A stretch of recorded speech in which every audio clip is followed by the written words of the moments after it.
한국어에서 다양한 어미를 사용하는 것은 문장의 의미를 더욱 풍성하게 하며 의사소통을 보다 정확하고 효과적으로 만들어줍니다. 어미는 한국어 문법의 핵심 요소로 자리 잡고 있어 단순한 문법적 기능을 넘어 화자의 감정, 의도, 태도 등을 섬세하게 표현할 수 있는 도구로 사용됩니다.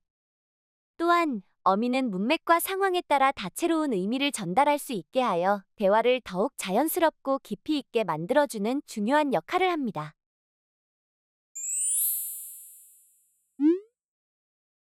한국어에서 다양한 어미를 사용하는 것은 언어의 풍부함을 더하는 핵심적인 요소입니다. 어미는 단순히 문장을 구성하는 역할을 넘어 화자의 의도와 상황에 맞춰 세부적인 뉘앙스를 추가함으로써 의미를 더욱 구체적으로 전달할 수 있도록 돕습니다. 또한 어미는 문맥에 따라 말투와 어조를 조정하는 데 중요한 역할을 합니다. 이는 특히 존댓말과 반말의 구분, 공식적이거나 비공식적인 상황에 맞는 표현을 선택할 때 그 중요성이 두드러집니다. 한국어는 다양한 연결 어미를 통해 문장을 자연스럽게 연결함으로써 복잡한 내용을 논리적으로 전달할 수 있습니다. 이는 화자의 생각과 논리를 효과적으로 전개하기 위한 필수적인 도구라 할 수 있습니다. 또한 어미는 화자의 감정과 태도를 섬세하게 표현하는 데도 큰 역할을 합니다. 한국어에는 감정이나 감탄을 나타내는 어미가 다양하게 존재하며 이를 통해 화자의 느낌을 생생하게 전달할 수 있습니다. 더 나아가 어미는 시제, 추측, 희망, 이유, 조건 등 다양한 문법적 기능을 수행합니다. 이처럼 어미는 단순히 문장을 끝내는 역할을 넘어 문장을 더욱 의미 있고 정교하게 만들어주는 중요한 문법적 요소입니다. 특히 외국인 학습자에게 어미는 한국어의 문법적 특징뿐 아니라 문화적 맥락을 이해하는 데 중요한 역할을 합니다. 적절한 어미 사용은 한국어의 사고방식과 대화 방식을 이해하고 활용하는 데 필수적인 부분이라 할 수 있습니다.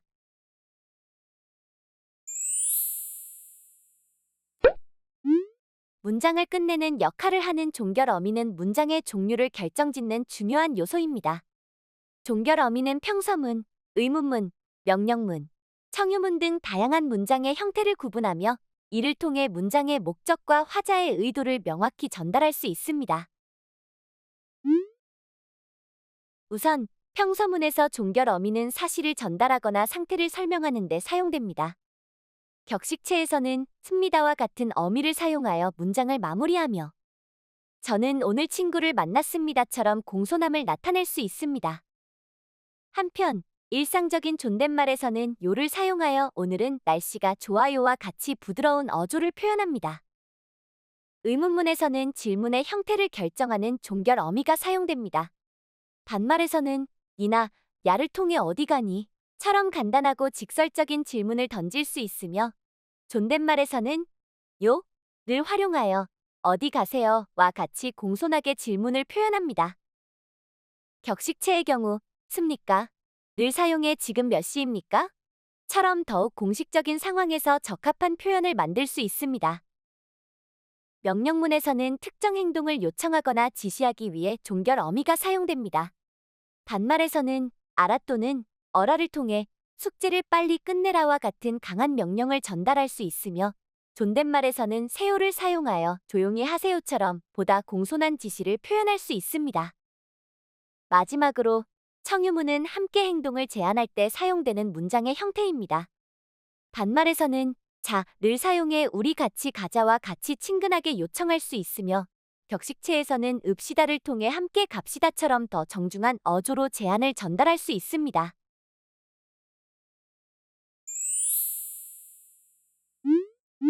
보조사 어미는 문장에 추가적인 의미를 덧붙여 뉘앙스를 강화하거나 특정 정보를 강조하는 데 중요한 역할을 합니다. 이러한 어미들은 화자의 감정, 태도, 추측 등을 표현하며 문장을 더 풍부하고 생동감 있게 만들어줍니다. 우선 군요, 네요는 감탄을 나타낼 때 자주 사용됩니다. 이 어미는 화자가 새롭게 알게 된 사실이나 느낀 점을 표현하는 데 유용합니다. 예를 들어 정말 멋지군요 라는 문장은 화자의 놀라움과 감탄을 드러내며 이 음식 정말 맛있네요는 음식의 맛에 대한 만족감을 부드럽게 전달합니다. 다음으로 get은 추측이나 의도를 나타내는 어미로 현재 상황에 대한 화자의 판단이나 미래에 대한 계획을 표현합니다. 밖에 비가 오겠어요는 하늘의 상태를 보고 비가 올 가능성을 추측하는 문장이고 제가 도와드리겠습니다는 화자의 의지와 의도를 명확히 드러냅니다. 또한 더는 과거 경험을 회상하거나 화자가 직접 경험한 사실을 전달할 때 사용됩니다. 예를 들어 그 영화 정말 재미있더라 는 화자가 영화를 보고 느꼈던 감상을 전달하며 어제 본 영화는 기억에 남던데요 는 과거에 인상 깊었던 순간을 회상하는 표현입니다. 마지막으로 보다, 니은가 보다는 화자가 어떤 사실을 간접적으로 추측할 때 활용됩니다. 비가 올 것 같아. 하늘이 흐린 걸 보니 비가 오나 보다. 라는 문장은 화자가 현재의 상황을 근거로 비가 올 가능성을 추정하는 모습을 보여줍니다.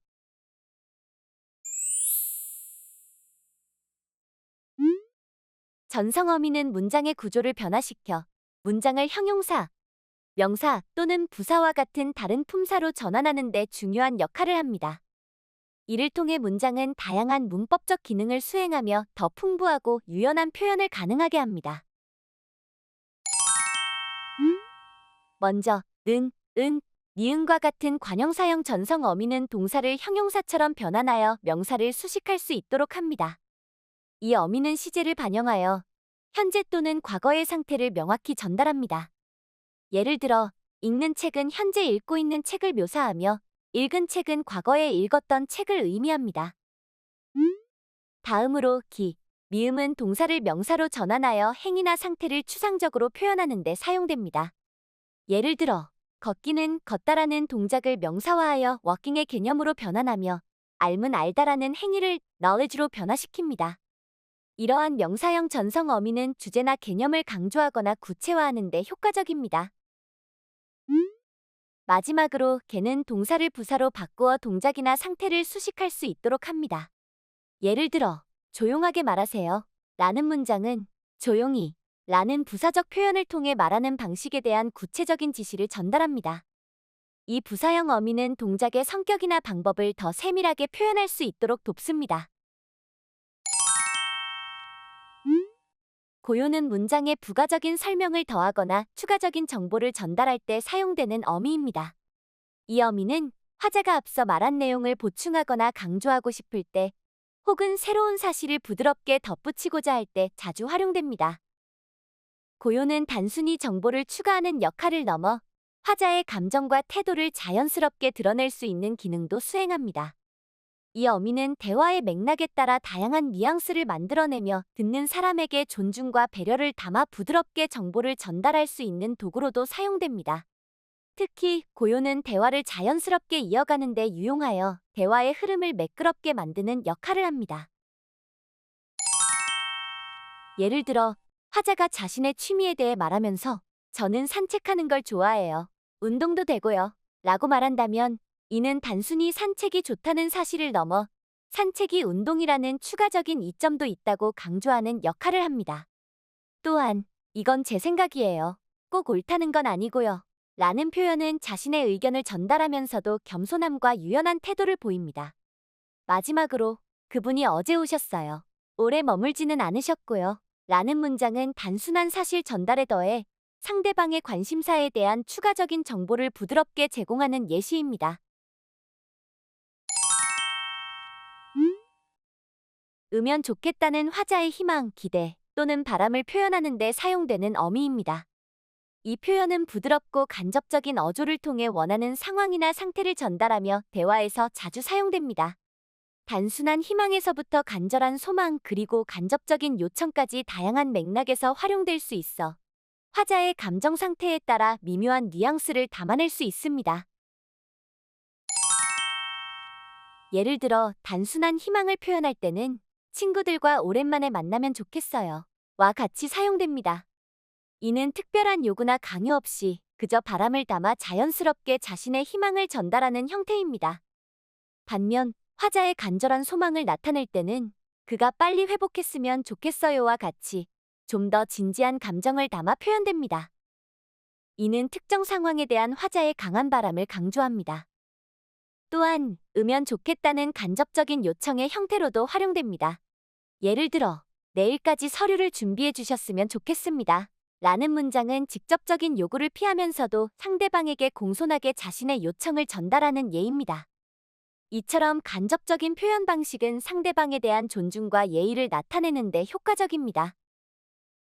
으면 좋겠다는 상대방의 기분을 해치지 않으면서도 자신의 희망이나 요청을 부드럽게 전달할 수 있는 표현입니다.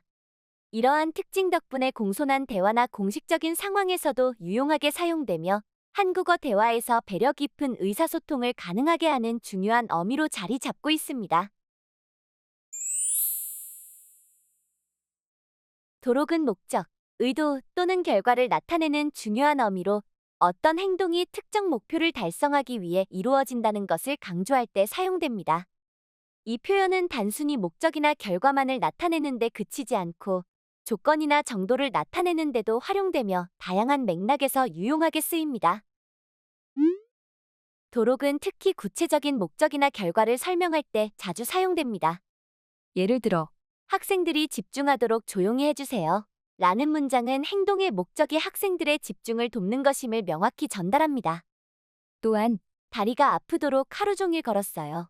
는 행동의 정도를 표현하며 그 행위가 어느 정도 강도에 이르렀는지 강조하는 데 효과적입니다. 조건을 표현할 때도 도록은 유용합니다. 충분히 이해할 수 있도록 다시 설명해 드릴게요. 라는 문장은 행동이 특정 조건을 충족시키기 위해 이루어짐을 나타냅니다.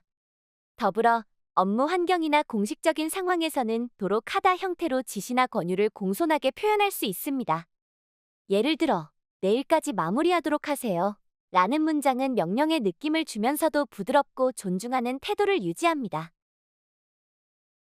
이처럼 도록은 문어체나 격식 있는 표현에서 주로 사용되지만 구어에서도 충분히 활용할 수 있습니다. 특히 도록하다는 권유나 지시의 느낌을 전달하면서도 공손함을 유지할 수 있어 다양한 상황에서 적합하게 사용할 수 있는 표현입니다. 한국어에서 특별한 의미를 전달하는 다양한 어미들은 문장을 풍부하게 만들고 화자의 의도와 상황을 정확히 표현하는 데 중요한 역할을 합니다. 먼저, 지 않다는 부정을 나타내는 어미로 어떤 사실이나 상태를 부정할 때 사용됩니다. 예를 들어, 오늘은 별로 춥지 않아요. 라는 문장은 오늘의 날씨가 춥지 않다는 점을 부드럽게 표현합니다. 여고하다는 화자의 의도나 계획을 나타내는 어미로 미래에 대한 목표나 준비를 표현할 때 사용됩니다. 내년에 여행을 가려고 해요. 라는 문장은 여행을 가고자 하는 계획을 밝히며 화자의 의지를 자연스럽게 전달합니다. 희망을 표현할 때는 고싶다가 자주 사용됩니다. 이 어미는 화자가 원하는 바를 직설적으로 드러내며 나는 케이크를 먹고 싶어. 라는 문장은 화자의 단순한 바람을 솔직하게 나타냅니다. 아야, 어야 하다는 의무를 나타내는 어미로 어떤 행동이 반드시 이루어져야 함을 강조합니다. 약을 먹어야 낫는다. 라는 문장은 약을 먹는 것이 회복에 필수적이라는 점을 분명히 합니다. 마지막으로 가능과 불가능을 표현할 때는 니을 수 있다, 없다가 사용됩니다. 예를 들어, 나는 피아노를 칠 수 있어요. 는 화자의 능력을 나타내며 시간이 없어서 갈 수 없어요. 는 특정 상황 때문에 불가능한 상태를 설명합니다. 이처럼 다양한 어미들은 각각의 특별한 의미를 담아내며 화자의 의도와 상황을 더욱 구체적이고 명확하게 표현할 수 있도록 돕습니다. 한국어에서 어미는 문장을 완성시키는 핵심 요소일 뿐만 아니라 화자의 의도, 태도, 감정을 전달하는 중요한 도구입니다. 어미의 선택은 단순한 문법 규칙을 넘어 대화의 맥락, 상대방과의 관계, 그리고 문장의 전체적인 뉘앙스를 결정짓는 중요한 요소입니다.